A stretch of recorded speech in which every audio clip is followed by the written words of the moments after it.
Just because 5% of the population is like, why did you call me, email me, and text me? Just say we're covering our bases.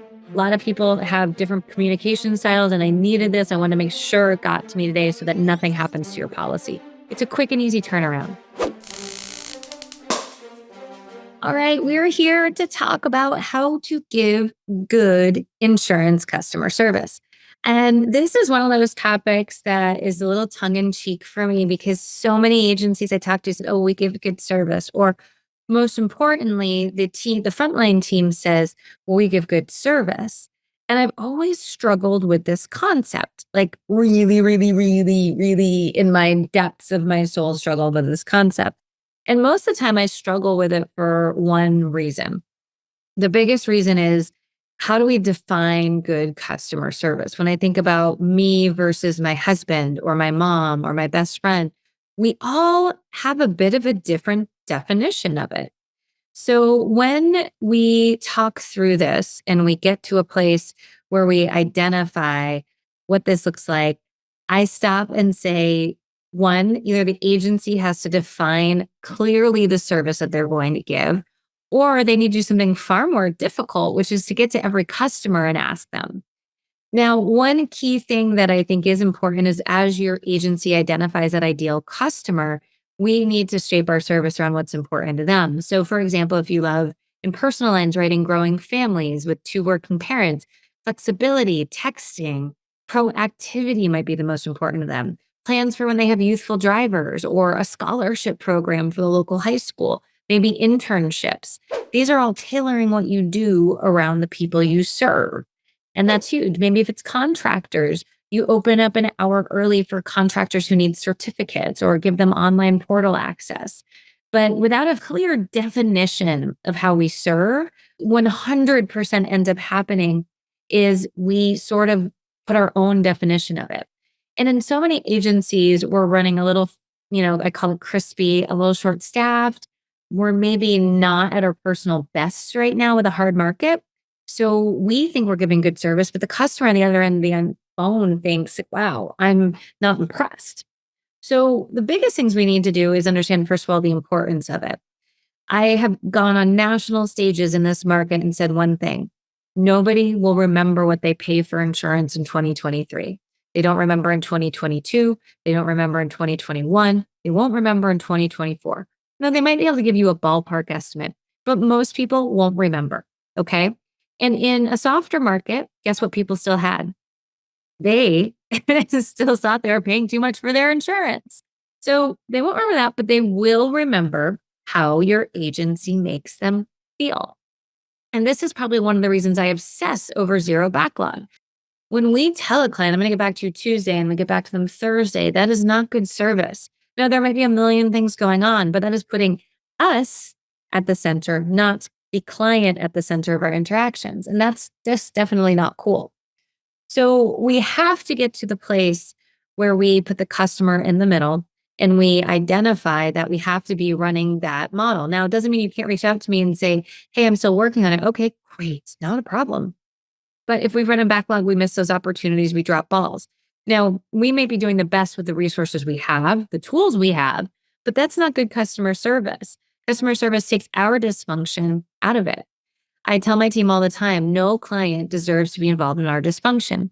And when you have a company growing at 24% 2 years in a row, we have dysfunction. Things break. New people are getting onboarded. Balls get dropped. Doesn't matter. We're here to smooth it out. We deal with that on the back end. No customer gets involved in that. But so many times I will hear, and this even happened in my own policy at one point, I was going to increase my umbrella and the person said, they'll get back to me Monday with a quote. Perfect. No problem. So what happens from there? Well, what happens from there is we go ahead and nothing happens on Monday. And I'm, doing my own thing. So by Wednesday, I'm like, I didn't get a phone call back. Well, she was out because her son was sick and so she's at the office. But that means that the agency needs to go ahead and respond and tell the person and have someone else reach out to them, a quick email. But instead, I had to call in only to find that. That's not good customer service. Too often, we don't think about that because we're so running and sprinting a marathon that we miss the details. So one of the things we have to do is figure out how do we build strong customer relationships. Trust is something I'm obsessed with, like absolutely obsessed with in this market. because I think if we can build trust, it solves so many issues. And it's been humbling for me because the agencies that we installed our renewal review call program in 5, 6 years ago have reached out to me very proactively, which I love and appreciate, and said, wow, I knew these renewal review calls were great, but I sort of forgot because we'd gotten a rhythm of doing them for so long. But talking to my other agency friends, attention's increasing. We're getting a ton of referrals and they're drowning. And we have agencies starting renewal review calls now. And I always like to say diamonds are made under pressure. We're going to keep processing and keep moving. But the reality of the situation is that having that first renewal review call without rate increase is hard. It is hard. Doesn't mean we shouldn't do it. We absolutely should do it. And if there is ever a reckoning call for renewal calls, it is right now in this market. But we have to go ahead and build trust. People don't trust us because they don't understand their policy. We set them up and maybe, we schooled the price so we didn't go through the coverages. And the only time people really care about is when they have a problem, a claim, or a question, and they learn the hard way. So our processes have to be built on education. And one of the best ways to build trust is to be there when times are good and educate, and be there when times are tough and educate. And that's why the renewal review calls are so critical to building those relationships and trust. I always like to say, when I call somebody and I could say, how are your kids? How's football season going? All those things make a huge impact into doing business. We don't think of it because we think so much about price in this industry. But the reality of the situation is that when you can put a name to it, it makes the information better. It makes it simpler, it makes it easier. But how many customers know who they work with?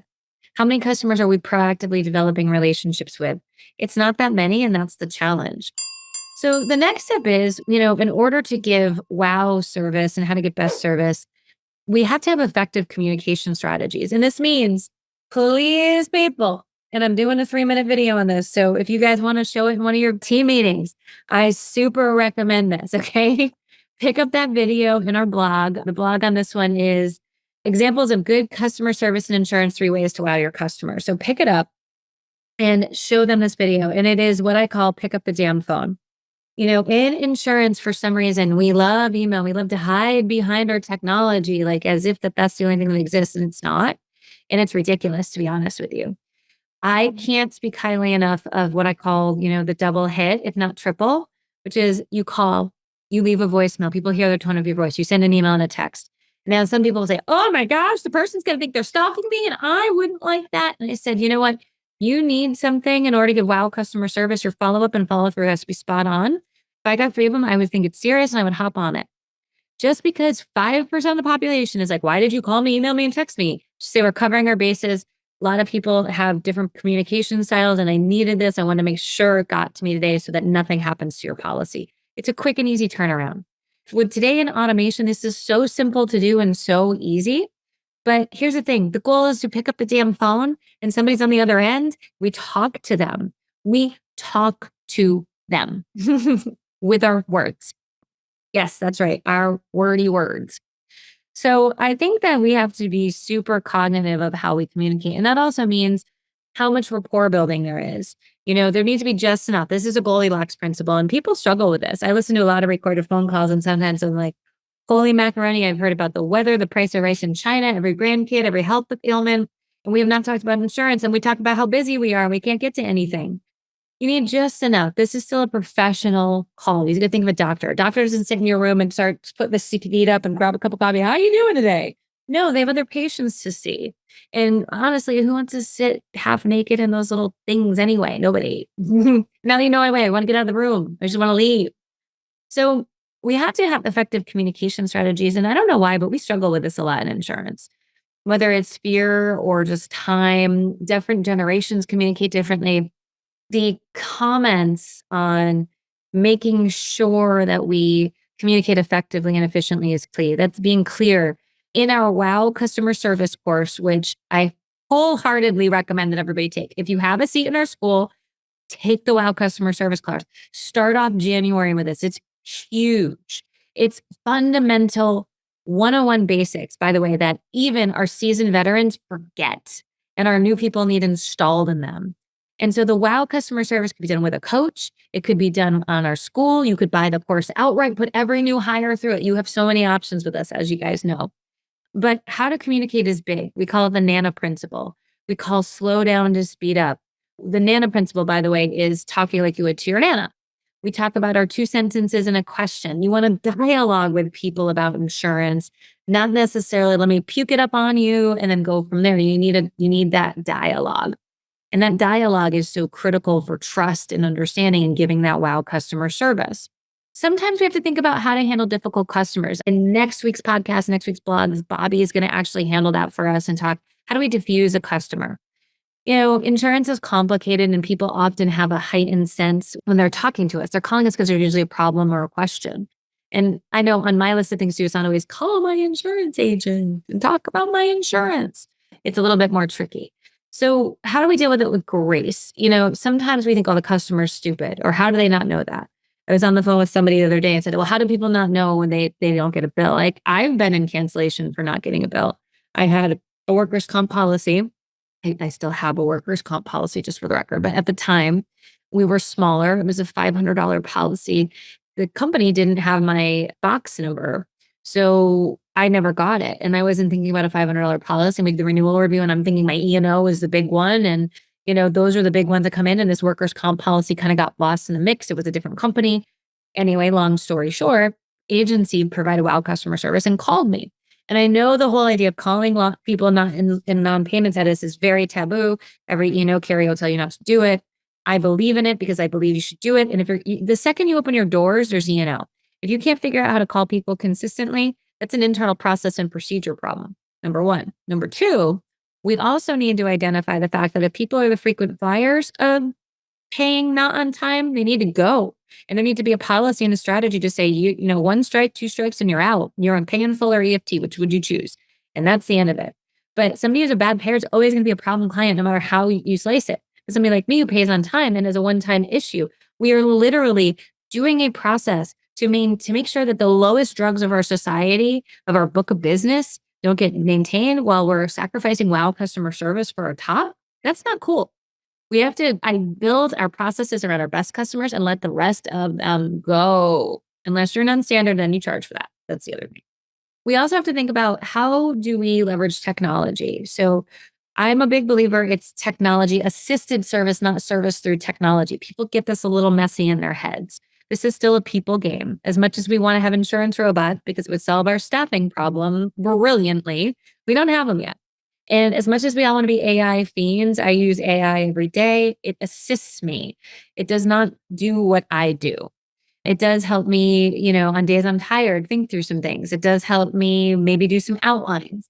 It does help me clean up some thoughts for sure. But when we think about technology and insurance, we still haven't hit our crescendo yet. When I think of customer service, I would definitely be doing the NPS scores like Client Circle Rocket Referrals does. I would definitely be automating with email templates and follow-ups as much as possible. I would be leveraging my core system, whatever that is, and maximizing as much efficiency out of it as I can. I would be using text messaging. These are all things that I think agencies have been hesitant, maybe because they feel like there's too much on their plates, but this will actually help speed up so much service, so much opportunity in an agency that I struggle with the idea that we're not doing it, to be completely frank with you. I think it's the number one thing we need to be doing is how can we support our team to be efficient and effective? And looking at all the management systems, there's so many different tools that are amazing that, we don't do, or we don't go to our management systems annual convention, which is a little nuts to me. And I say this kind of tongue in cheek because we don't go to ours right now, but that's something on the radar screen for next year.